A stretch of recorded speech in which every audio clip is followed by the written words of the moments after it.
Tous ceux qui vivent dans la chair doivent avoir des objectifs à poursuivre pour changer leur tempérament et être témoins des actes réels de Dieu et de son vrai visage, pour connaître Dieu. Seule la chair de Dieu incarnée peut réaliser ces deux facteurs, et la chair normale et réelle les mener à bien. Voilà pourquoi l'incarnation est nécessaire, et pourquoi toute l'humanité corrompue en a besoin. Puisque les gens sont tenus de connaître Dieu, les images des dieux vagues et surnaturels doivent être chassées de leur cœur, et, comme ils sont tenus de rejeter leur tempérament corrompu, ils doivent d'abord connaître leur tempérament corrompu.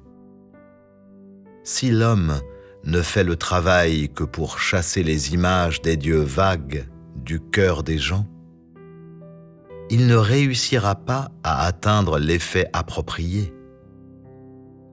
Les images des dieux vagues dans le cœur des gens ne peuvent pas être exposées, rejetées ou complètement expulsées par les mots seuls. Ce faisant, en fin de compte, il ne serait toujours pas possible d'arracher des gens ces choses profondément enracinées.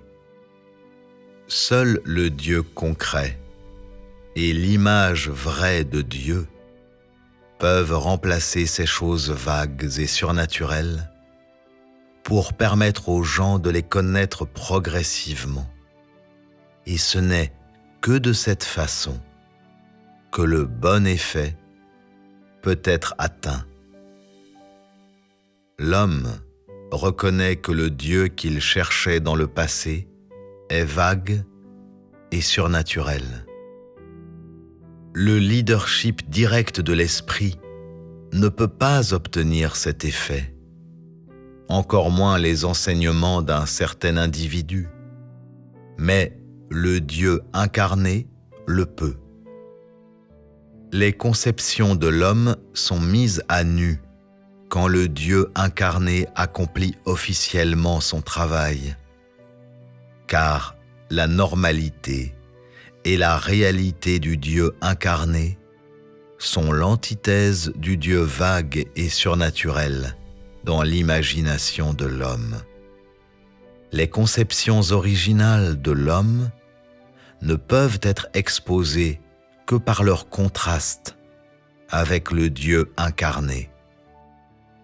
Sans la comparaison avec le Dieu incarné, les conceptions de l'homme ne pourraient pas être exposées. En d'autres termes, sans le contraste de la réalité, les choses vagues ne pourraient pas être exposées. Personne ne peut faire ce travail en utilisant des mots, et personne ne peut décrire ce travail en utilisant des mots. Seul Dieu lui-même peut faire sa propre œuvre, et personne d'autre ne peut faire ce travail en son nom. Peu importe la richesse du langage de l'homme, il est incapable d'articuler la réalité et la normalité de Dieu. L'homme ne peut connaître Dieu plus pratiquement et ne peut le voir plus clairement que si Dieu travaille personnellement parmi les hommes et révèle son image et son être complètement. Cet effet ne peut pas être atteint par aucun homme charnel. Bien sûr, l'Esprit de Dieu est aussi incapable d'atteindre cet effet. Dieu peut sauver l'homme corrompu de l'influence de Satan, mais ce travail ne peut pas être directement accompli par l'Esprit de Dieu. Plutôt, il ne peut être accompli que par la chair dont l'Esprit de Dieu se revêt, par la chair de Dieu incarné. Cette chair est l'homme et Dieu en même temps. Elle est de l'homme, car elle possède une humanité normale, et aussi de Dieu, car elle possède la pleine divinité.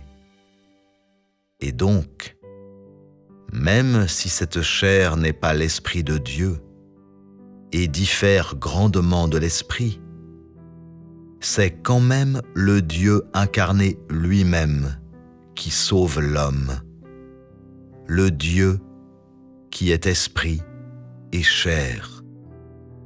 Peu importe le nom qu'on lui donne, en fin de compte, c'est toujours Dieu lui-même qui sauve l'humanité. Car l'Esprit de Dieu est indivisible de la chair, et le travail de la chair est aussi l'œuvre de l'Esprit de Dieu.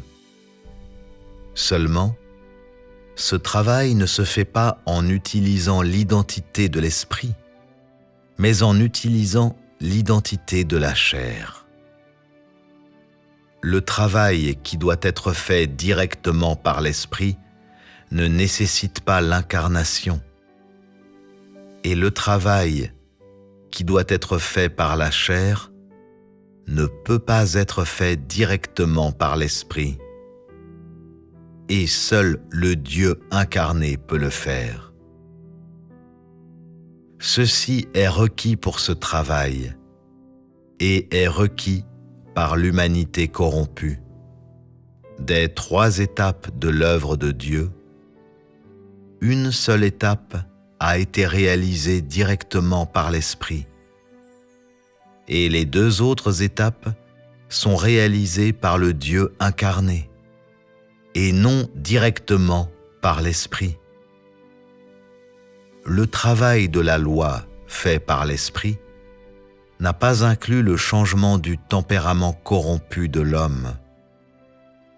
Il n'a pas non plus été lié à la connaissance que l'homme a de Dieu. Le travail de la chair de Dieu à l'ère de la grâce et l'ère du règne, cependant, implique le tempérament corrompu de l'homme et sa connaissance de Dieu, et constitue une partie importante et cruciale de l'œuvre du salut. Par conséquent, l'humanité corrompue a davantage besoin du salut du Dieu incarné et de l'œuvre directe du Dieu incarné. L'humanité a besoin que le Dieu incarné le guide, le soutienne, l'arrose, le nourrisse, le juge et le châtie, et il a besoin davantage de grâce et d'une plus grande rédemption du Dieu incarné.